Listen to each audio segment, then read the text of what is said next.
La bibliothèque francophone multimédia de Limoges est une des principales bibliothèques municipales classées de France.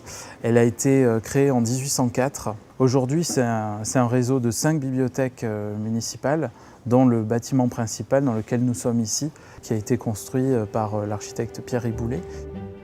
Cette bibliothèque conserve des collections anciennes et patrimoniales prestigieuses, à la fois de manuscrits incunables, d'imprimés, de revues régionales et plus récemment, c'est une bibliothèque qui a une vocation francophone. Dans le cadre de ce pôle associé régional, nous avons pu intégrer le marché de numérisation de masse de la BNF. Le premier visage de cette coopération, c'est que ici nous pilotons un site régional qui s'appelle Biblim et sur lequel nous mettons en ligne du patrimoine écrit des bibliothèques de la région. Le deuxième volet de ce partenariat, c'est que depuis 2013, que 90 000 vues de revues limousines conservées à Limoges ont été numérisées par la Bibliothèque nationale. Mon rôle a été d'identifier les documents susceptibles d'être numérisés, de suivre la procédure de la BNF, c'est-à-dire saisir chaque document comme entité physique. Ce travail a concerné près de 91 000 pages. Cela représente une centaine de titres d'imprimés, de périodiques régionaux anciens, pour une quinzaine de caisses et un poids total approximatif de 300 kg.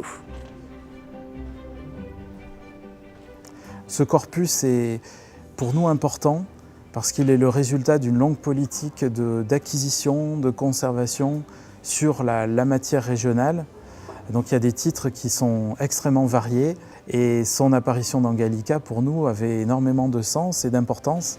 D'abord par rapport à la conservation des ouvrages qui pour certains sont extrêmement fragiles et ensuite du point de vue de la valorisation. Ça a été aussi pour nous l'occasion de redécouvrir notre fonds. On connaissait bien sûr les revues de société savantes très sérieuses, mais on a aussi parfois trouvé des petites pépites fantaisistes, comme par exemple cette revue qui s'appelle Limoges Cascadeur, qui date des années 1910 et qui est une revue d'étudiants potaches avec des poèmes fantaisistes, des caricatures d'enseignants.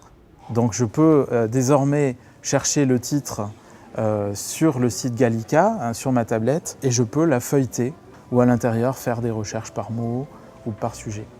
Dans l'avenir, nous allons continuer en tant que pôle associé régional à travailler avec la Bibliothèque nationale, d'abord parce que nous alimentons Gallica par nos propres numérisations et parce qu'après nous allons continuer d'intégrer les trains de numérisation de la Bibliothèque nationale avec des revues régionales, mais peut-être même plus largement des imprimés régionaux.